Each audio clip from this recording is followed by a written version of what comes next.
تاریخ شاہد ہے، غداری خون میں ہوتی ہے اور نسل در نسل چلتی ہے۔ یاد رہے کہ تاریخ جھوٹ نہیں بولتی۔ قیام پاکستان کے کچھ علاقوں میں عوامی ریفرنڈم کروانے کا فیصلہ کیا گیا، جس میں عوام کی اکثریت نے پاکستان کے ساتھ الحاق کو ترجیح دی۔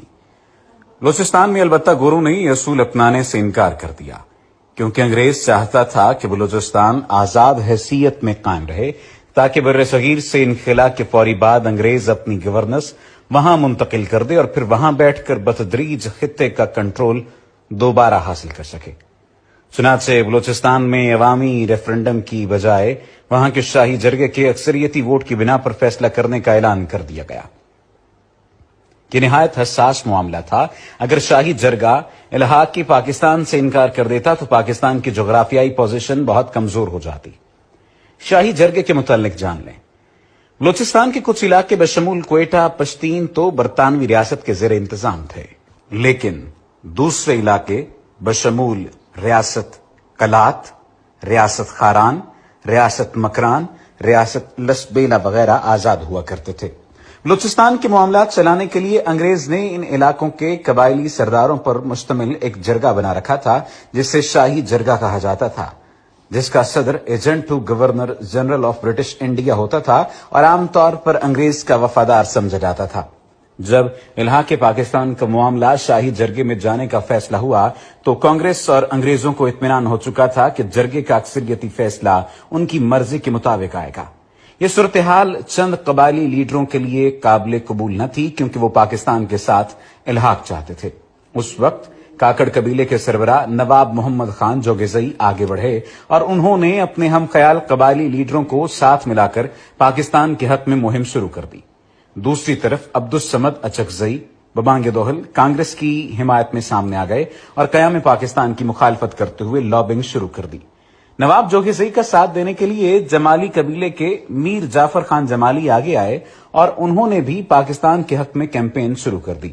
دوسری طرف عبدالصمد اچکزئی نے جرگے کے سرداروں سے کہنا شروع کر دیا کہ اگر پاکستان کے ساتھ نہیں جاتے تو ہندوستان کی حکومت جرگے کو فی الفور 18 کروڑ روپے نقد اور سالانہ 4.5 کروڑ روپے بطور سپورٹ فنڈ دیا کرے گی۔ اتنی پرکشش آفر سن کر بہت سے سرداروں کا فیصلہ ڈگمگا سکتا تھا۔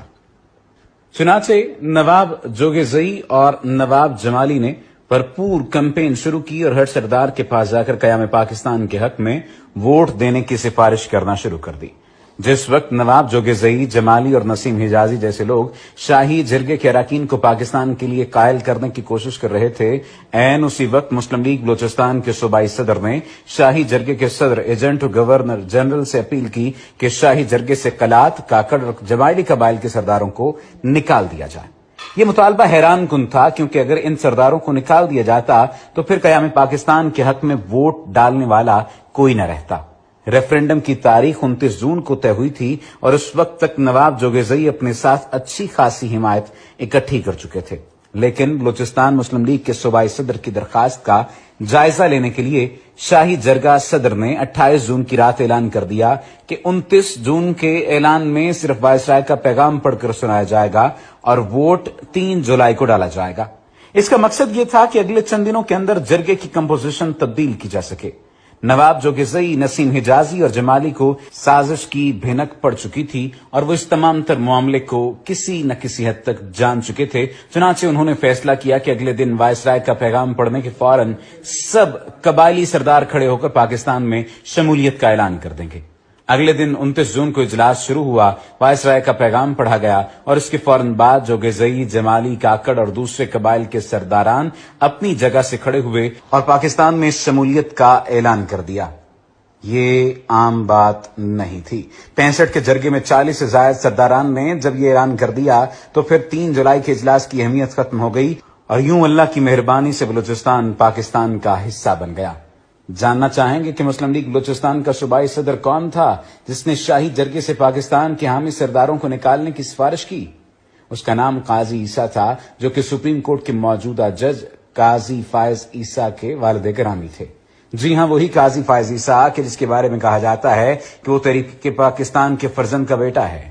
در حقیقت قاضی عیسیٰ ایک خود پرست اور انا پرست شخص تھا جس نے اپنی ذاتی خواہشات کی وجہ سے پورے بلوچستان کی شمولیت خطرے میں ڈال دی تھی۔